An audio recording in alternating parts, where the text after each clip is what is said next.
Nobody in that studio audience expected to leave that afternoon thinking about their own marriage. They came for the game. They came for the prizes. They came for Steve Harvey, because Steve Harvey is never not worth showing up for. But something happened during that taping that had nothing to do with any of those things. Something small, so small that most people in that room almost missed it. A man and a woman standing side by side at the podium, Steve Harvey asking a light-hearted question, and the man, without thinking, without even noticing what he was doing, crossing his arms across his chest while his wife reached for his hand. She reached. He moved away. The audience did not see it. The other family did not see it. The cameras almost missed it. Steve Harvey did not miss it. What he did next, quietly, without drama, without humiliating anyone, is the kind of thing that stays with a person for years. The kind of thing that makes you look at your own life a little differently on the drive home.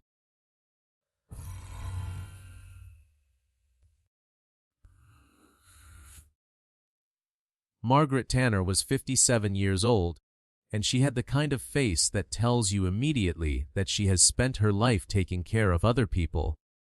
Not in a worn-down way, in the way of someone who chose that life and meant it. She had kind eyes and a warm smile and hands that moved expressively when she talked, which she did whenever she was comfortable enough to let herself.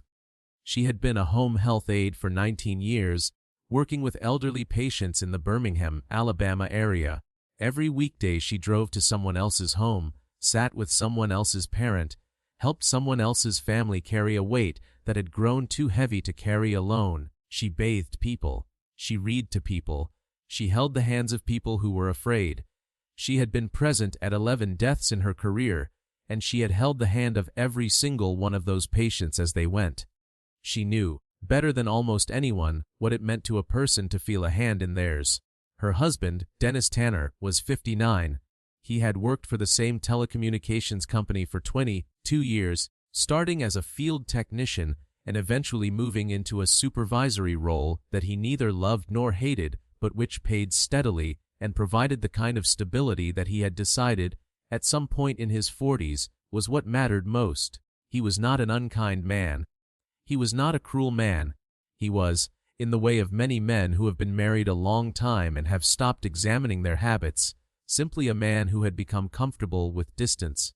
He did not hold hands in public. He did not, if he was being honest with himself, hold hands at home either. It was not a decision he had made so much as a behavior he had drifted into, the way you drift away from things that once felt important and now feel optional. He and Margaret still shared a home, still shared a bed, still sat at the same table. But somewhere in the ordinary accumulation of years, the physical tenderness that had been easy between them in the beginning had become a language he had stopped speaking. Margaret had not stopped reaching exactly, but she had learned not to reach as often. Their daughter Kezia, 30, had entered the family in the show's application after what she later described as a long conversation with herself about whether she was overstepping. She was not the kind of person who interfered. She was not the kind of person who talked about family feelings openly. She was, in that way, very much her father's daughter. But she had watched her parents at Christmas the previous year and seen something that she could not unsee. Her mother had reached across the table during grace, the way she always did, and her father had moved his hand to pick up his napkin, and her mother had simply folded her own hands in her lap without a word, without a look, without any signal that it had happened, which meant it had happened before, which meant it had happened enough times that her mother no longer reacted. Kezia had written on the application, "My mother gives everything to everyone. She has never once asked for anything back. I want her to have a day that is just about her." The production team called within the week. Margaret wore a blue and gold blouse that Kezia had helped her pick out the Saturday before. She was excited in the way that people are when something good is finally happening to them. A little nervous, trying not to show it, laughing slightly too easily at things that were only moderately funny. Dennis was quieter. He was not reluctant exactly, but he wore the careful, contained expression of a man operating slightly outside his comfort zone. He answered the pre-show producer questions briefly. He did not initiate conversation with the other family. When the production assistant ran through the rules and energy guidelines, he nodded and watched without participating. When Steve Harvey came out to warm up the audience before taping began, and the room filled with that particular electricity that Steve generates simply by being in a space, Margaret laughed and leaned toward her husband and said something in his ear. Dennis smiled, but he did not lean back. Kezia watched from her seat in the family section and said nothing. The Tanner family faced off against the OK for family from Columbus, Ohio, and from the first round it was clear that both families had come to compete. The game was lively, the answers were good. Steve was in his element, moving between the families, building the energy, turning even the wrong answers into moments of warmth. Margaret was a natural. She was expressive, enthusiastic, unafraid to be wrong. She threw her arms up when an answer hit the board. She covered her mouth when it didn't. She laughed freely, without calculation, and the audience responded to her the way audiences respond to people who are genuinely, uncomplicatedly having a good time. Dennis was steadier. He answered carefully and correctly, which kept the family in the game. But where Margaret filled the stage with her presence, Dennis occupied his corner of it efficiently and without excess. He was not cold, he was simply contained. A man who showed up but kept the door mostly closed. Steve noticed the contrast almost immediately. He had stood on this stage long enough to read a marriage in 90 seconds. He filed what he was seeing and kept the game moving. The Tanners made it through the main game and won. The audience cheered. Margaret turned to her husband with her arms out, beaming, and Dennis patted her once on the upper arm the way you might pat a colleague who had just made a good presentation. Margaret's arms came back in. Her smile stayed, because she was the kind of woman whose smile stayed, but something shifted in her face for just a moment. Something quick and practiced and familiar, the micro-expression of a person absorbing a small disappointment they have absorbed many times before. It lasted less than a second. Then it was gone and she was applauding and turning toward the audience, and nobody saw it. Steve Harvey saw it. He kept his expression easy. He congratulated them. He moved the show toward the fast money round. But his attention had shifted in the way that happens when a person who genuinely pays attention to people sees something they cannot pretend they did not see. Dennis went first in the fast money round as the stronger strategic player. He went behind the isolation screen. Steve set up the rules with his usual warmth and humor. The audience settled into the anticipatory quiet of a fast money round, and Margaret stood at the podium waiting. She was still smiling, but her hands, those expressive, warm, always moving hands that had held 19 years' worth of frightened patience, were still at her sides. She was not fidgeting. She was not anxious. She was simply still in a way that did not quite match the rest of her. Steve Harvey looked at her for a moment. Then he looked down at her hands. Then he looked back at her face. He set the microphone down on the podium. "Mrs. Tanner," he said, quietly, not for the audience, just to her. Margaret looked at him. "Are you all right?" The question was simple, but the way he asked it, with a directness and a genuine care that cut straight through the television format, made Margaret blink. She was not used to being asked. She was the one who asked. "I'm fine," she said. Then, because something in his expression made the fuller truth feel safe, "I'm happy to be here." Steve nodded slowly. "I saw something a few minutes ago," he said. "When you won the game, you went to hug your husband and he stopped. He chose his words the way a careful person chooses tools. He didn't quite meet you there." Margaret's expression did not collapse. It did not crumble the way it might in a film. It simply became, for a moment, very honest, like a window that had been slightly frosted over and was now, briefly, clear. "Dennis isn't much for," she started, "public affection." Steve offered. "Affection," Margaret said, and then she stopped, as if she had not meant to say it quite that plainly, and looked down at her hands. The audience had been following this exchange in the particular silence of people who are watching something real happen in a place where things are usually performed. Nobody was laughing. Nobody was shifting in their seat. 200 people were very quietly holding their breath. Steve Harvey took a moment. He looked toward where Dennis was behind the isolation screen, unable to hear any of this, waiting in the focused stillness of a man preparing for a game. Then he looked back at Margaret. "How long have you been married?" he asked. 31 years, she said. 31 years. He let that sit. And in 31 years, how many times have you reached for his hand? Margaret almost laughed. It was the kind of question that is so precisely accurate that it lands somewhere between funny and painful, and she did not know for a second which way to go with it.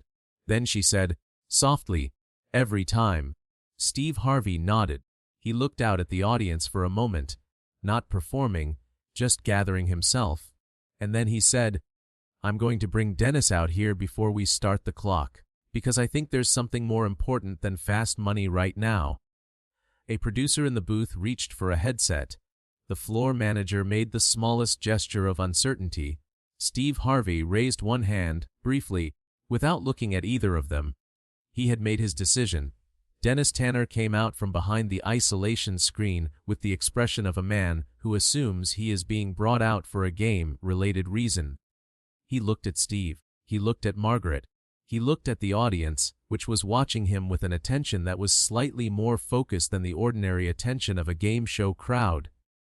"Dennis," Steve said, "I want to ask you something, and I need you to answer it honestly. Not for the game, just honest." Dennis's posture shifted almost imperceptibly, the small, internal bracing of a person who senses that the conversation is not going where they expected. "When was the last time you held your wife's hand?" The question landed in the room like a stone into still water, simple, specific, impossible to evade with a general answer. Dennis was quiet for several seconds. Several long seconds, the kind that audiences count unconsciously. Then he said, "I don't know." Steve Harvey did not fill the silence that followed. He let it exist because silence like that contains something important, and filling it prematurely would have destroyed it. The audience sat with it. Dennis sat with it. Margaret, at the podium, looked at her husband with an expression that was not accusatory and was not hurt but was simply plainly true. "I don't know either," she said quietly. "And I notice every time." Steve Harvey took a breath. He walked a few paces, the way he does when something is working through him and movement helps him find the words. Then he turned back to Dennis. "Brother, I'm not here to put you on trial. I'm not here to tell you you're a bad man, because I don't think you are. What I think is that you've been doing something that a lot of men do, something I've done, and you haven't noticed the cost of it, because you're not the one paying it." Dennis was listening. Fully, carefully, without the defensive posture that might have appeared. He was a man who had just been asked a question he could not answer, and the inability to answer it had opened something in him. "Your wife," Steve continued, "spends her days holding the hands of strangers who are afraid and alone. That is her work. That is who she is.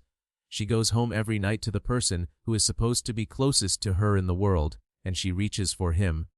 He paused. "And he's not there." Dennis's jaw tightened, not in anger, in the particular, private discomfort of a man recognizing something true about himself that he would have preferred not to recognize in public. "I want to ask you to do something," Steve said, "and I want you to do it not because we're on television, not because the audience is watching, but because it's been 31 years and because your wife has earned it 1,000 times over." He looked at Dennis steadily. "Hold her hand." Dennis Tanner turned to his wife. He did not make a speech. He did not have a prepared answer. He was not a man built for grand gestures, and what happened next was not a grand gesture. It was something smaller and, for that reason, more true. He took 2 steps toward Margaret. He looked at her, really looked at her, in the direct, unguarded way that people usually reserve for private moments, and he reached out and took her hand in both of his. And he held it. Margaret looked down at their hands, then up at him. Her eyes filled, not with the dramatic, overflow tears of a scripted television moment, but with the quiet, brimming kind that come when something you have wanted for a long time arrives, so simply that you almost do not know how to receive it. "I'm sorry," Dennis said, low, just for her. "I didn't know I'd stopped." "I know," Margaret said. "I know you didn't." The audience rose. Not all at once, not on a cue, but in the uncoordinated, genuine way that people stand when they have been moved by something they did not expect to be moved by. A wave from the back, spreading forward. 200 people on their feet in a game show studio because two people in their late 50s were standing at a podium, finally, after 31 years holding hands. Steve Harvey stepped back. He said nothing for a moment. He pressed his lips together and looked at the floor briefly, in the way of a man who is feeling something he did not budget for in today's taping schedule. Then he looked up and said, to nobody in particular and to everyone, "That's the whole show right there. That right there is the whole show." In the family section, Kezia Tanner had both hands over her mouth, the woman sitting beside her, a stranger who had come to watch a game show, put a hand on her shoulder without saying anything. Kezia nodded and looked at her parents at the podium and let herself cry in the open, uncomplicated way that children cry when their parents finally give them something they have been hoping for on their behalf for years. After the taping, she found Steve Harvey near the production area and said, "Thank you for seeing her." Steve said, "She made herself easy to see. Some people do." The fast money round did happen. Margaret answered her 5 questions with the focused warmth of a woman who had just been reminded of something important and was carrying it through the rest of the day. They did not win the full prize, but they won enough that the family walked out of the studio with more than they came in with. In ways that had nothing to do with money, the Tanner family stayed on the lot for nearly an hour after taping ended.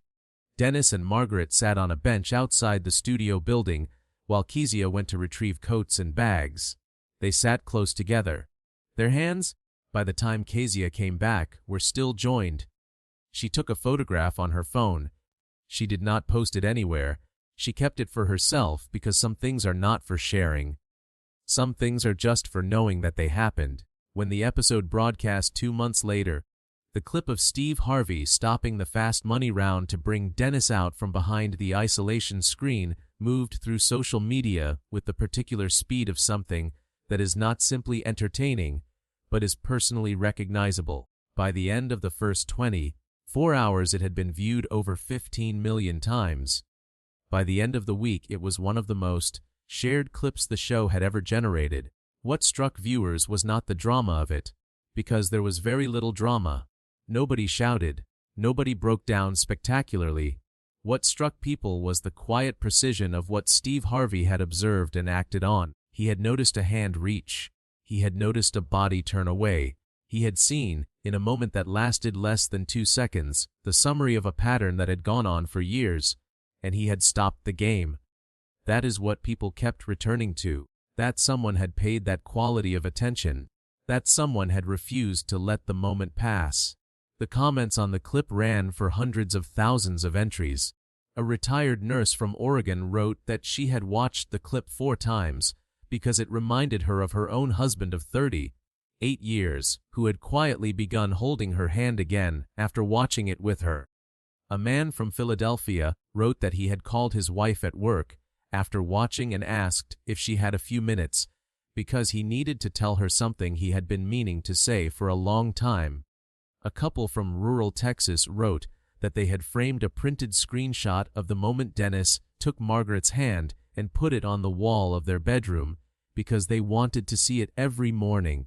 The range of people moved by the clip was striking: young couples married only a year or 2, older couples approaching retirement, people who had lost spouses and watched it with a particular ache of recognition.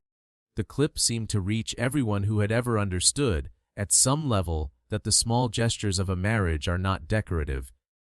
They are structural. They are the building material of whether a person feels loved. In the follow-up segment that Family Feud produced 4 months after the episode aired, the producers found a couple that had not transformed overnight, because real marriages do not transform overnight, but that had shifted in a direction that felt, for the first time in a long time, deliberate. Dennis had started small. He held Margaret's hand when they walked into church on the first Sunday after they got home. He had not announced it. He had not made it into a moment. He had simply reached over as they came through the door and taken her hand, and Margaret had looked at him sideways with an expression that he would later describe as the best expression he had ever seen on her face. It wasn't complicated. Dennis told the follow-up interviewer. That was the thing I kept thinking about on the way home from the taping. Steve Harvey didn't tell me to change my personality. He didn't tell me to be someone I wasn't. He told me to hold my wife's hand. That is the smallest thing. I had just stopped doing the smallest thing and I hadn't noticed. Margaret said, he gave me my husband back. Not a different husband, the same one, just present. That's all I ever needed. Just for him to be present. She paused, and then she said something that the follow-up segment producer later described as the line she was most glad she had kept in the edit. When you spend your days holding the hands of people at the end of their lives, you understand very clearly that none of this is permanent. You understand that the person sitting across from you at dinner is not going to be there forever. And you stop taking that for granted. I had not been able to make Dennis understand that. Steve Harvey did it in 4 minutes. 2 months after the follow-up segment, Dennis Tanner wrote a letter to Steve Harvey through the Family Feud production office. The production team, with the family's permission, shared an excerpt from it publicly. It read, in part, I have been thinking about what you did since the day it happened. I have been trying to understand how you saw what you saw in such a short time. I think the answer is that you were actually looking. You were actually paying attention to the people in front of you instead of looking past them at the format. I work in telecommunications. I manage teams of people, and I have been thinking ever since that afternoon about how often I look past the people in front of me at the schedule or the outcome or the next task. You showed me what it costs when you do that. My wife has been paying that cost. She never complained. She just kept reaching. I am grateful every day that someone finally noticed. Steve Harvey's response, delivered publicly, was characteristically direct. Dennis, what you wrote about paying attention, that's it. That is the whole lesson. I didn't do anything extraordinary. I just refused to look the other way.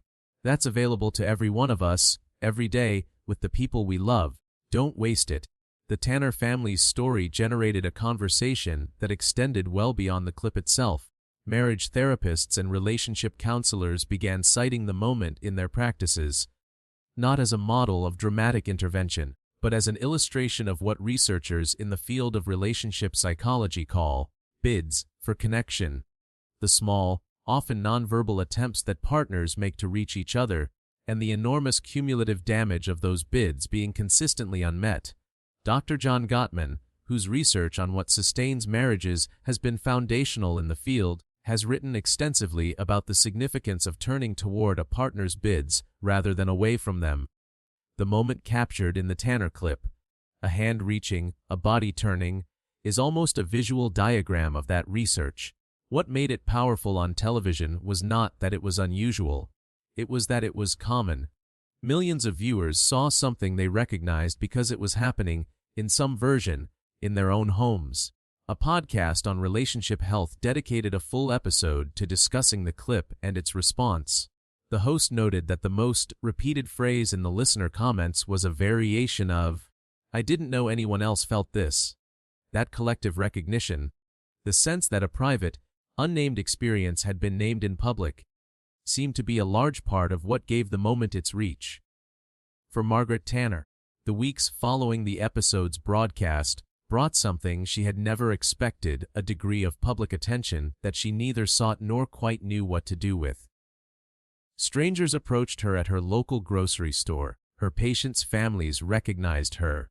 Her supervisor at the home health agency, where she had worked for 19 years, called her into the office, not to discuss the attention, but simply to tell her that the clip had said something important about who Margaret was and why the work she did mattered.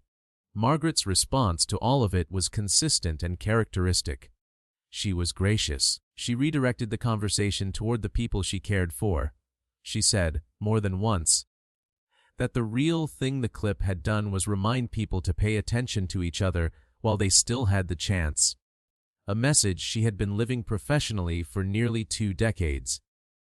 I hold the hands of people who are dying, she said in one of the few interviews she agreed to give.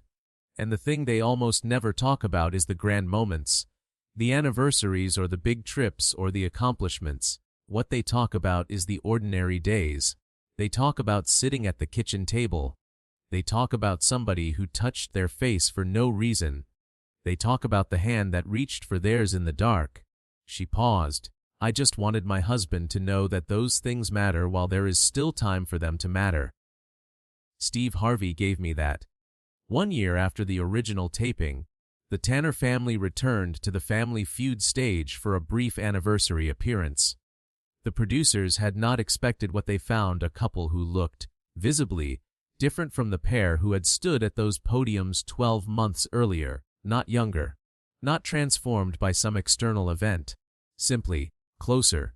The particular closeness of two people who have rediscovered each other in the ordinary territory of a long marriage and decided, consciously, to stay close. Dennis held Margaret's hand the moment they walked onto the stage.